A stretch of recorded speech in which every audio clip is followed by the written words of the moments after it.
오늘 아침 주요 뉴스 키워드와 함께 자세히 분석해 보겠습니다. 김대호 박사 나오셨습니다. 박사님 어서 오십시오. 네, 반갑습니다. 첫 번째 키워드부터 확인하시죠. PPI 너마저 미국의 지난달 생산자 물가가 시장 예상치를 크게 웃돌았습니다. 소비자 물가에 이어서 PPI마저 또 높게 나오는데 이게 인플레이션이 계속해서 시장을 괴롭힐 것 같아요. 어떻게 보십니까? 예, PPI가 또 뉴욕 증시를 배신했다 이렇게 볼 수가 있는데요. 그러나 거꾸로 얘기하면 뉴욕 증시나 아니면 시장에서 그동안의 물가 상황을 너무 낙관했다. 그래서 시장의 예상 실패다 이렇게도 볼 수가 있어요. 네. 자, 지금 보통 예상치라는 게 1%, 2%, 뭐 많게는 10% 정도 틀릴 수도 있는데 지금 보면 PPI 물가가 1월 달에 0.3% 올라갈 것이로 하는 게 뉴욕 증시의 컨센서스였습니다. 그런데 나타난 실적은 0.6%입니다. 0.6 하니까 적은 것 같죠? 그러나 이것을 연율로 환산하면 7% 정도 되는 겁니다. 7.2% 정도요. 네. 그리고 예상치와 실적치와 차이가 2배 차이가 있다. 엄청난 차이고요. 건원 PPI의 경우를 보면요. 특히 이 전년 동기 대비로 2.8%가 올라 있다. 지금 이 물가 억제 목표가 2%인데 건원 그러니까 식품과 에너지를 빼고 2.8%나 올랐다. 아직도 갈 길이 멀다라고 볼 수가 있습니다. 이틀 전에 CPI 물가가 나올 때 뭐 일각에서 이제 곧 어차피 뭐 금리는 인하하는 것이니까 일시적으로 물가 오르는 거 뭐 그렇게 크게 신경 쓸 필요 없다라고 본 그런 전문가들도 있었더랬습니다. 네. 그런데 사실 CPI가 PPI보다 훨씬 중요함에도 불구하고 당시에 PPI, CPI 그러니까 소비자 물가지수 높아진 것에 별로 주목하지 않던 뉴욕 증시가 그동안에는 관심을 별로 두지 않았던 이 생산자 물가지수 PPI에 이렇게 높은 관심을 두는 것은 나름대로 이유가 있다고 보여집니다. 현재 물가는 어차피 내려갈 것이고 금리도 곧 인하될 것이다 라고 생각을 했는데 생산자 물가지수라는 게 공장에서 회사들끼리 물건을 주고받을 때 사고 팔 때 적용하는 물가인데요. 공장에서 왜 물건을 사느냐? 그것은 공장이 직접 소화하는 것이 아니라 이것을 내다 팔기 위해서입니다. 그렇다면은 생산자 물가는 일정 시차를 두고 소비자 물가에게 전가가 되는 하나의 선행 지표라고 볼 수가 있어요. 그렇죠. 그런 점에서 PPI 물가가 예상보다 2배나 올랐다? 이것은 앞으로 물가가 상당 기간 고통을 주겠구나. 스티키 물가, 끈적끈적한 물가가 계속될 가능성이 있다. 이런 것을 예고한다는 점에서 조금 불안감으로 받아들여진 것으로 봅니다. 네. 사실 이 경제학에서 말하는 이 끈적끈적한 물가, 스티키 물가 이게 왜 생겨나냐면요. 우리가 축구 경기를 한다 했을 때 골라인에서 센터라인을 넘어서 상대편 골문으로 달려가서 골을 넣어야 되는데 네. 골을 넣는 게 이제 물가 목표를 달성하고 금리를 인하하는 것이라고 볼 수가 있습니다. 그런데 자기 편 골라인에서 센터라인을 넘어갈 때까지는 저항이 그렇게 많지가 않아요.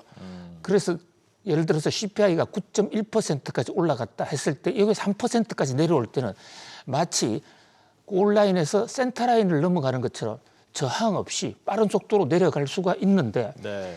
그다음에 3%에서부터 2%로 이제 내려가는 이 선은 상대편 진영의 미들필드를 넘어서 상대편의 이제 골라인으로 들어가는 대목이거든요. 이 대목에서는 공격 측에서 좀 체력도 소진이 돼 있고 수비 측에서는 사생결단을 한단 말이죠.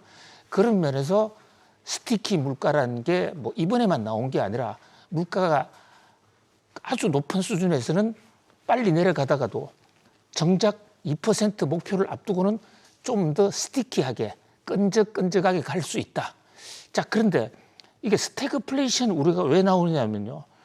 아니 이렇게 물가가 잡는다고 해서 금리를 높여놔서 지금 미국의 기준금리 상당히 높은 수준이지 않습니까? 네. 이 높은 수준에서 물가가 안 내리면 금리도 내릴 수가 없습니다. 그렇다면 기업의 경기가 갑자기 급강할 수가 있는데 경기가 급강할 때 금리가 워낙 높아져 있기 때문에 금리 인하도 할 수가 없고 물가가 높기 때문에요. 네. 그러니까 물가가 높은 상태에서 경기 침체가 온다는 것이죠.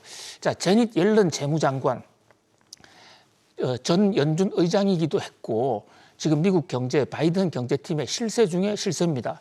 이분이요 밑에서 보면 1년 전만 해도 기준금리가 팬데믹 이전 수준으로 돌아갈 것이다. 팬데믹 이전이라는 것은 제로금리 수준입니다. 제로금리로 돌아갈 것이었는데 올 1월 달에 와서 이 금리가 어떻게 될지 아직 확실하지 않다 이래 얘기를 했다가 밤사이에는 기준금리가 팬데믹 이전처럼 낮게 돌아갈 가능성은 아예 없어 보인다.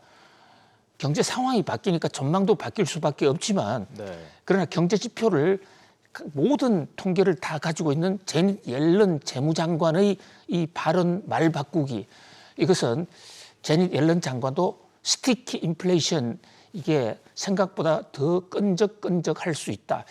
지금 물가가 이렇게 빨리 안 내려가면 이 주식 시장보다도 더 크게 충격을 받는 쪽은 고금리 대출을 해서 한계 상황에 몰려 있는 좀비 기업들이라든지 고금리 대출 때문에 부도 위기에 앉아 있는 가계 대출자들의 고통이 굉장히 커질 수가 있거든요.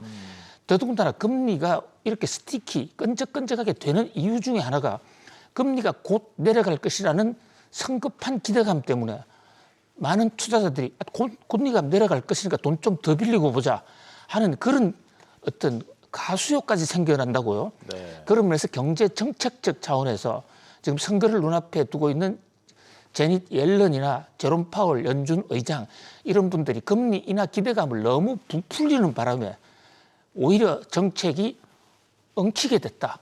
이런 전문가들 지적도 나오고 있거든요. 네. 물론 물가는 곧 내려갈 가능성이 높습니다. 그러나 그 시기가 시장 예상치와 자꾸 달라지고 있고 그에 따라서 시중의 고통도 더 커지고 있다. 이 대목을 좀 주목해 볼 필요가 있을 것으로 보입니다. 네. 앞서 박사님께서 축구와 비교해서 말씀을 해주시니까 싹 와닿는데요. 예, 빨리 감사합니다. 기준금리나 골이 좀 터져야 되는데 너무 기다리는 것 같습니다. 자, 계속해서 다음 뉴스 키워드 보시죠. 전기차 연쇄 파산. 요즘 전기차 업계는 호재가 아예 없는 것 같습니다. 지금 테슬라가 계속해서 주춤하고 있고 그런 가운데 밤사이에 이 전기차 스타트업 피스커가 파산설에 휩싸이면서 주가가 50% 넘게 빠졌습니다. 이제 시작인 건가요? 예, 지금 이 피스커라는 회사 우리나라에 좀 덜 알려져 있어요. 네. 그런데 뉴욕 증시에서는 테슬라를 따라잡을 수 있는 제2의 테슬라의 강력한 경쟁 상대로서 전기차 스타트업 굉장히 주목을 받아왔던 회사입니다. 특히 이 피스크란 이름은 어디서 왔느냐? 피스크란 사람이 만든 건데요. 자동차를 좀 아시는 분들은 피스크를 들어보셨을 가능성이 굉장히 높을 겁니다.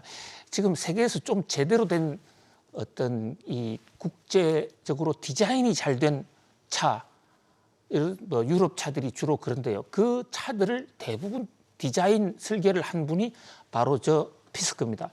저분이 돈을 벌어서 이제 전기차를 내가 한번 직접 해보겠다. 네.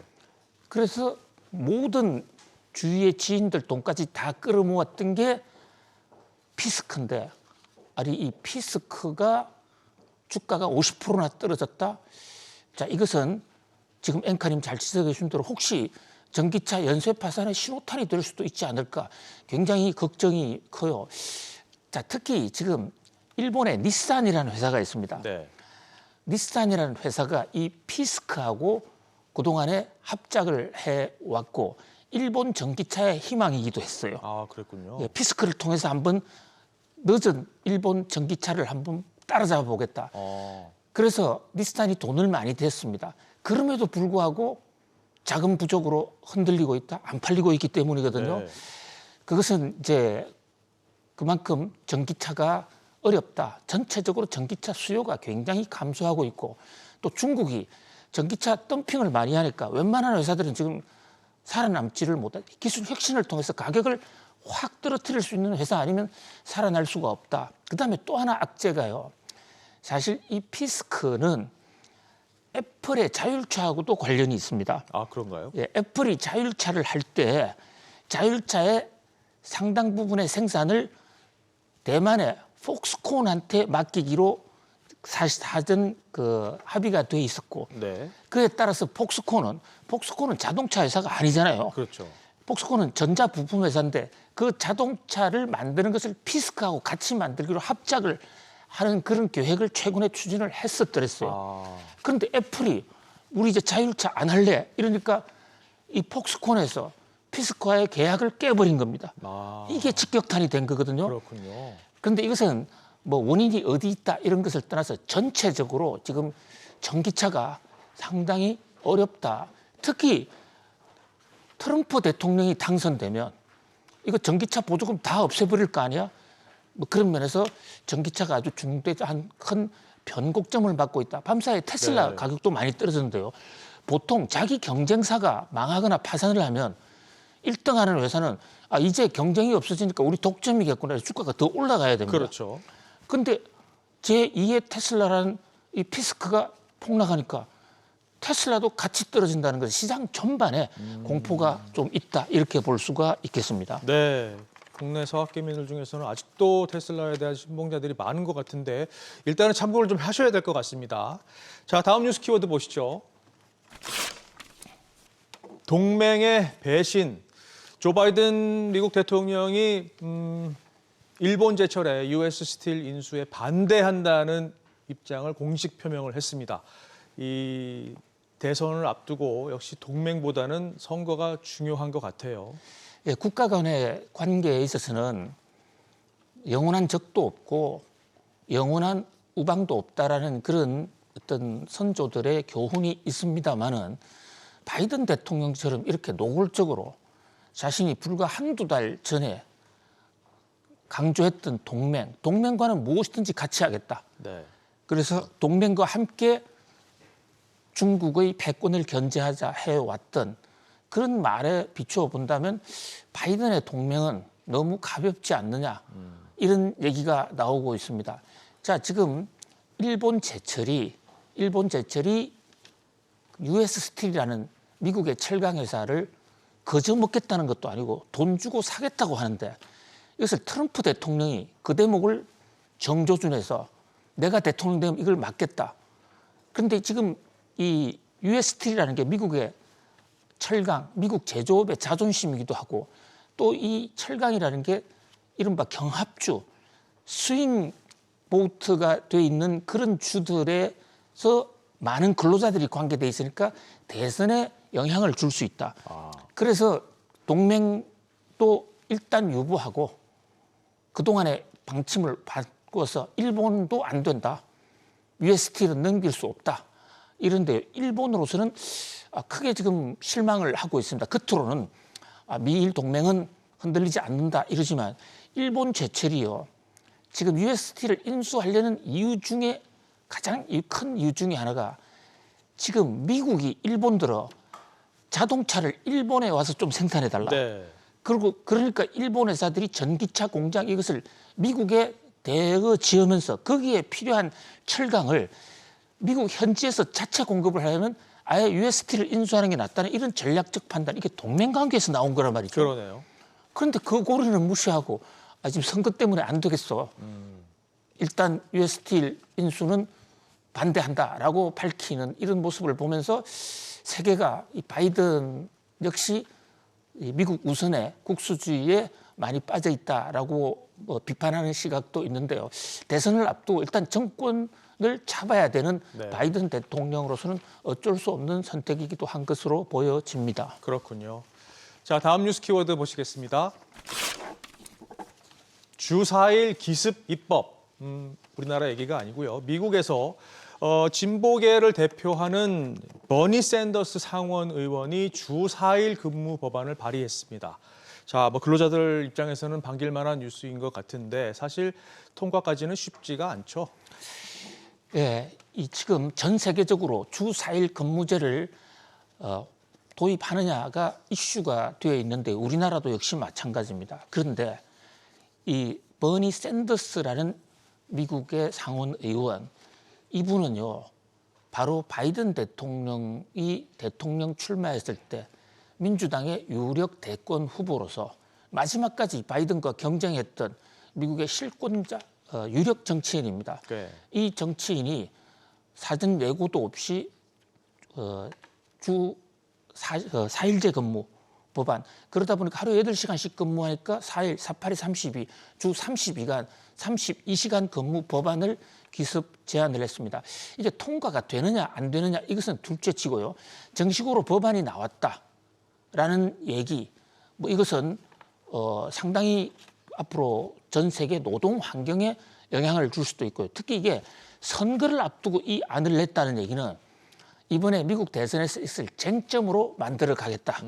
근로자 표들, 노동자 표들을 민주당이 집중적으로 끌어모으겠다는 그런 전략이거든요. 네. 아무튼 이 미국의 주 4일제 움직임, 이게 지금 AI와 자동화, 새 기술로 세계 경제의 패러다임, 새 판이 짜지고 있는 이런 마당이기 때문에 우리도 이 미국의 흐름 예의주시할 필요가 있을 것으로 보입니다. 네. 자, 오늘 마지막 뉴스 키워드 보시겠습니다. 통계 조작, 이건 우리나라 얘기입니다. 집값 통계를 조작했다는 혐의로 전 정부 인사 11명이 어제 기소가 됐습니다. 자, 그런데 총선을 앞두고 참 미묘한 시점에서 기소가 된 것 같아요. 이거 어떻게 봐야 될까요? 예, 검찰이 전 김현미 국토부 장관, 또 청와대 정책실장을 하시던 김상조 교수, 김수현 교수 등 11명을 무더기로 통계 조작 혐의로 기소했습니다. 네. 물론 김수현 교수 등은 말도 안 되는 소리다, 이것은 정치 보복이다, 이렇게 얘기하고 있는데요. 아무튼 이 공권력인 검찰이 기소했다라는 사실로 세계가 지금 주목을 하고 있습니다. 만약에 이게 사실이라면 이것은 엄청난 범죄일 수가 있거든요. 그렇죠.